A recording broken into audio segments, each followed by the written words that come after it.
Ok, donc maintenant, on va faire une petite synthèse de toutes ces choses qu'on a vues pendant la journée à niveau de la fertilité. On va voir les différentes stratégies qu'on peut mettre sur place dans notre système de production pour entretenir et produire cette fertilité. Avant de passer à les stratégies, on va voir exactement cette fertilité dépend de quoi. Donc dépend de l'équilibre de vie aérobie et anaérobie, dépend du taux de humus et de la qualité et le type de nos argiles, qu'on a vu déjà, qui était très important dans cette combinaison des deux éléments pour la création de cette fameuse complexe argilo-humique. Les 10% de matière organique, l'équilibre carbone-azote de cette matière organique. Rappelez-vous les rapports idéal qu'on avait parlé, 20-130, parfait. Et cette porosité, en définitive, c'est l'espace physique qui va être occupé pour l'air et l'eau à l'intérieur de notre sol et qui va déterminer aussi la capacité des racines d'explorer ce sol. D'accord? Vous vous rappelez les proportions idéales?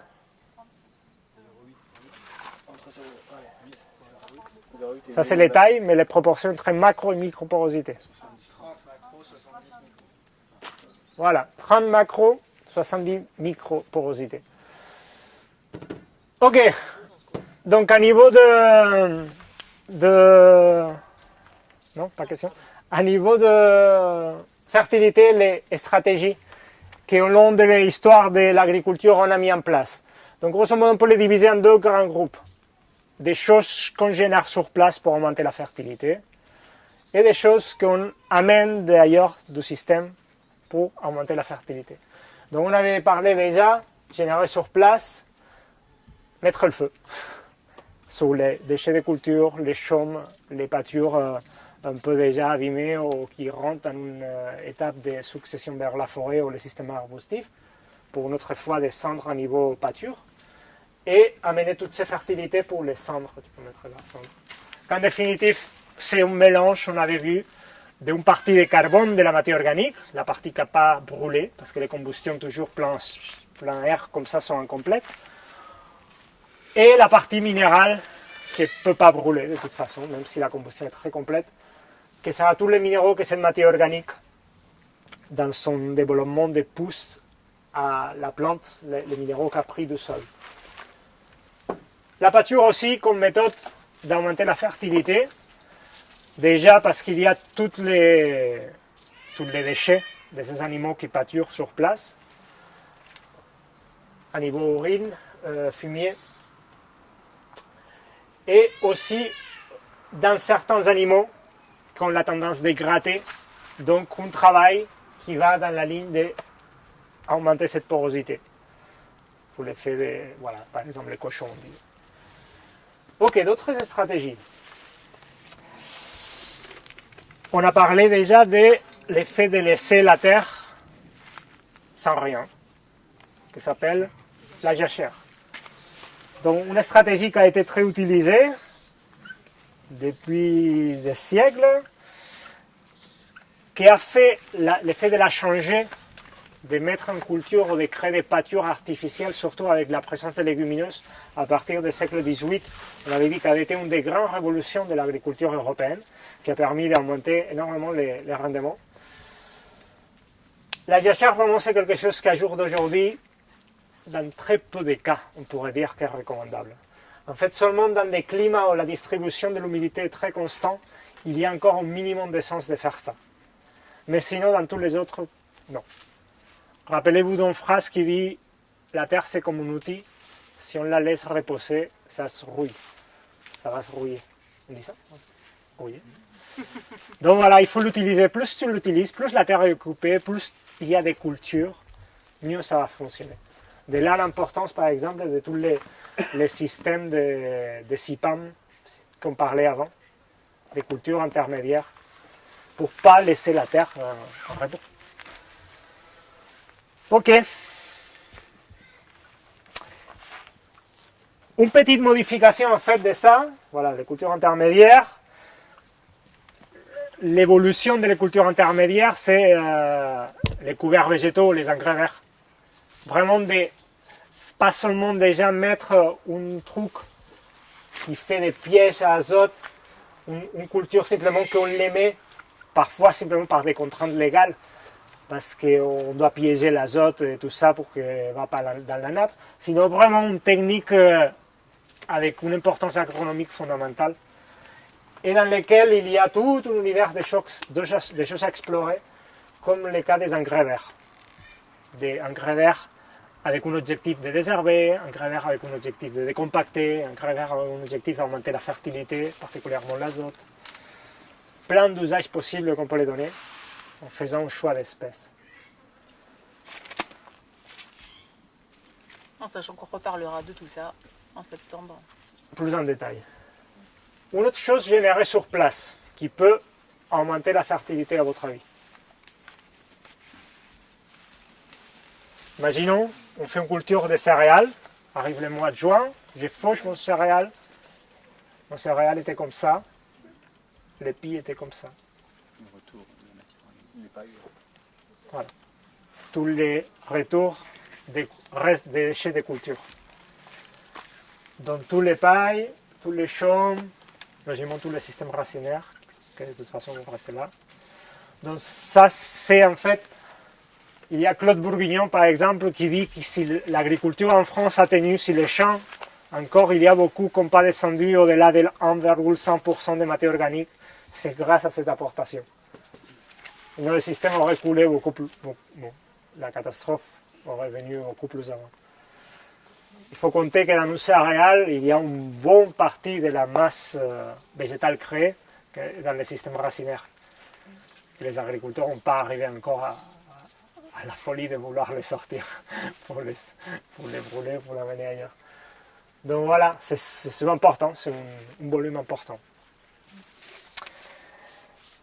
Et en fait, ah oui, j'avais une note là. Dans certaines cultures, cette masse racinaire peut être jusqu'à 3 fois les volumes aériens, de la partie aérienne qu'on voit. Donc vraiment, pour vous faire l'idée de la quantité que ça suppose.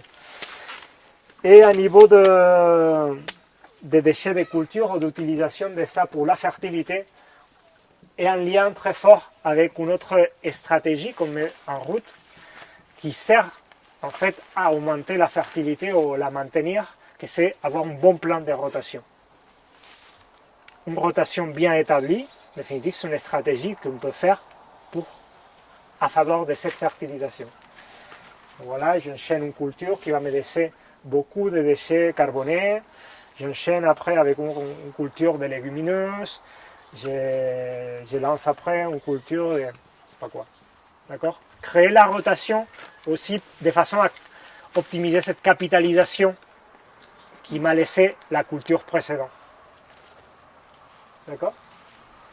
Est-ce que vous avez d'autres idées, d'autres suggestions de ça ? Moi, je me creusais la tête et non, je n'ai pas trouvé d'autres. Moi, je mettrais peut-être aussi culture associée, c'est encore différent. Ah, c'est comme, vrai, comme dans le cas les rotations et les associations de cultures. Voilà, comme dans le cas de l'agroforesterie. Oui. Je l'avais noté, celle-là, mais je ne Ouais, l'ai pas. Regarde. Donc voilà, maintenant oui, je n'ai rien d'autre.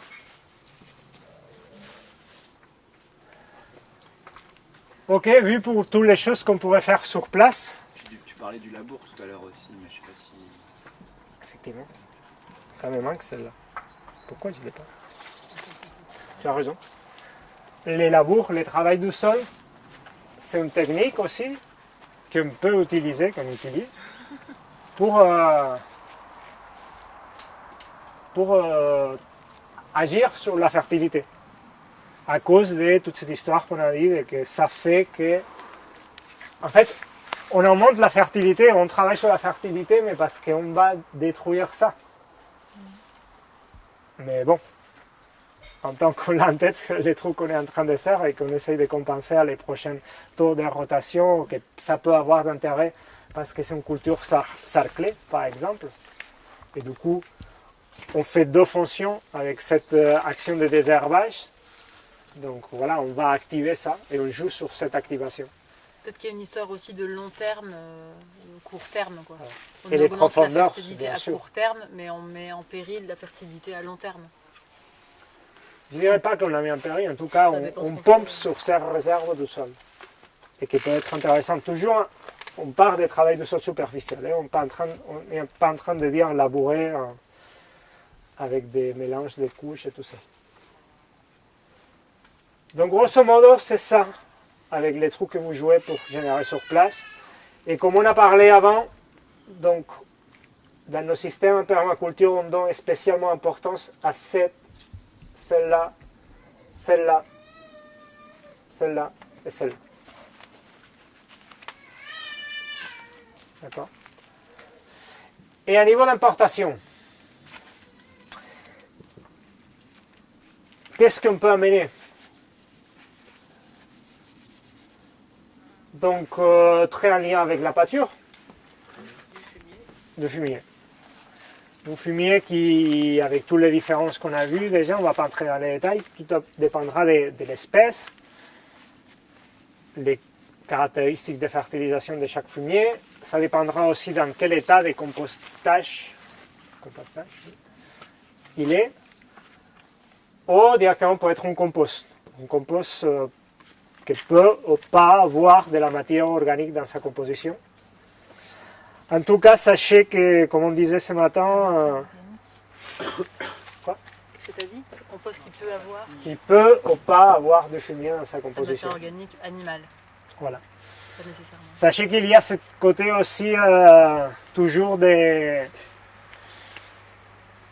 pertes potentielles d'énergie si vous faites un compost à chaud, pour tout cet aspect qu'on parlait avant, de toute cette énergie qui perd l'état, qui va se faire pendant les processus de compostation en tas et qui ne va pas pouvoir être faite pour toute la vie du sol. Donc voilà, mais bon, peut être une façon de valoriser des produits d'origine diverse qui nous arrivent dans un moment où nous, on n'a pas la possibilité de l'étaler dans les champs, parce qu'il y a des cultures par exemple, du coup il faut les stocker. Voilà, ou on a besoin d'un substrat vraiment qu'on est sûr de qu'il n'y a pas de pathogènes, qu'il n'y a pas de graines, etc., etc. Donc dans certains cas, ça vaut la peine. Ça peut valoir la peine d'avoir un compost. S'il y a des biodynamiques dans la salle ou qui sont en train de nous écouter, diront mais qu'est-ce qu'il est en train de dire ce mec? La biodynamie, un des piliers principaux, c'est le compostage. Donc voilà, on ne va pas entrer dans les sujets, c'est un sujet assez controversé. En tout cas, sachez que moi, personnellement, pour les raisons que je vous ai expliquées, j'essaye de valoriser toujours les déchets verts en surface. Pour moi, c'est la façon plus naturelle d'amener la matière organique. C'est le même modèle que la nature a utilisé depuis des milliers d'années. La matière organique est déposée en surface et c'est la vie du sol qui l'intègre, qui la travaille à son rythme. Quoi d'autre? La matière végétale. Le paillage. Les paillages. Toute la partie paillage, mulch, vous pouvez appeler ça comme vous voulez. Donc voilà, des objectifs divers avec cette technique. Ce n'est pas seulement une fertilisation, mais c'est une des choses qu'on peut apporter. Si on cherche vraiment à faire un paillage de fertilisation, on essaiera d'être très attentif à ces deux aspects-là, de quelle matière j'utilise. Si je veux fertiliser davantage avec mon paillage, il faut que mon paillage ait un bon rapport carbone-azote. Parce que sinon, on ne va pas nourrir vraiment la culture sur laquelle je l'ai mis. Ça, par exemple, l'idéal, c'est mélanger un peu la tonne de gazon mélangée avec un matériau un peu plus carboné, de façon à pouvoir l'équilibrer. Et tu fais un compost en surface dans une saison, et la culture que tu as paillée bénéficie de ça. Ou ce dont on parlait hier. Pardon. Pour le BRF. Voilà, tout ce qui est un peu ligneux, l'intérêt de le mélanger avec du fumier si on veut éviter une fin d'azote sur nos cultures. Une autre chose qu'on peut mettre, des poudres de roche. Des exemples de ça? Ce qu'on a vu là, sable calcaire. Des sables calcaires, par exemple, ou des roches, voilà, des basaltes, toute une série de matériaux minéraux qui peuvent venir. La chaux pourrait être un truc, même si la chaux, il y a eu déjà une petite transformation, mais des matériels que parfois, j'ai des amis qui vont chercher simplement dans les carrières, certaines carrières de marbre ou d'autres choses, vous pouvez récupérer les déchets de ce lieu et c'est super riche en minéral qui a été déjà vachement travaillé et qui est très facilement attaquable pour des acides, des racines, des bactéries du sol, etc. D'autres choses, donc des produits dérivés des animaux et végétal, le monde animal et végétal. Et là, on pourra mettre toutes les farines, des sang, d'os, des cornes, tous ces produits, les plumes, qui parfois sont très accessibles si vous avez la ressource tout près, comme le cas de l'abattoir qu'on parlait l'autre fois. Mais que si vous devez l'acheter pour certaines surfaces, pour faire des corrections de certaines carences, ponctuellement peut être intéressant, mais comme source de fertilisation permanente, ça peut être un peu cher ou difficile à... On peut dire que la plupart des engrais en bio, c'est ça. Ouais. Les petites pellets, les petits trucs de matière organique qu'utilisent la plupart des maraîchers en bio, à jour d'aujourd'hui, c'est ça. C'est pour ça qu'on C'est disait des que granulés. la bio-industrielle, au final, était dépendante du modèle de l'agriculture conventionnelle. Parce que c'est souvent de la matière, surtout d'ailleurs des matières animales, quoi, c'est plus azoté, qui sont elles-mêmes issues de l'agriculture conventionnelle. Aussi là, vous pouvez rajouter, par exemple, nous on a vécu pendant un certain temps près de Carcassonne, une région très viticole, et là il y a un produit qui se produit par des tonnes et des tonnes, Le mou de raisin. les marcs de raisins, des régions qui font les transformations des plantes oléagineuses aussi, il y a énormément de déchets autour de ça. En partie utilisés pour l'industrie alimentaire animale, les tourteaux et choses comme ça, mais encore il y a pas mal de trucs qui ne sont pas utilisés et qu'on pourrait essayer de récupérer à très bon prix. Quoi d'autre, les trucs qu'on parlait, des coquillages, des huîtres, compagnie. Tout ça peut être une ressource aussi, broyer, casser. Les brasseries, les brasseries. Par exemple, les déchets des brasseries aussi.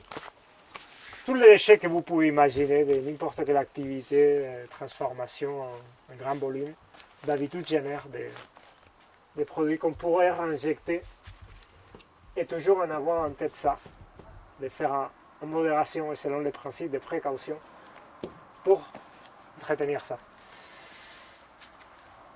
Et sinon, les dernières choses, et appliquer surtout les derniers 50 ans, qu'est-ce qu'on peut emporter? Le pétrole, en fait, la dérivée de la chaîne. Voilà, avec l'énergie du pétrole, on peut mettre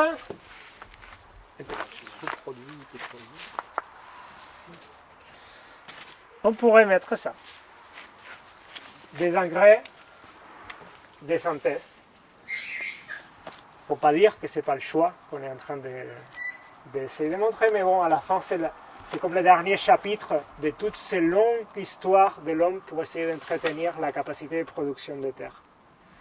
Sauf que dans celle-là, il y a une grosse erreur, parce qu'il ne tient pas du tout en compte, du tout, les vraies bases de la fertilité.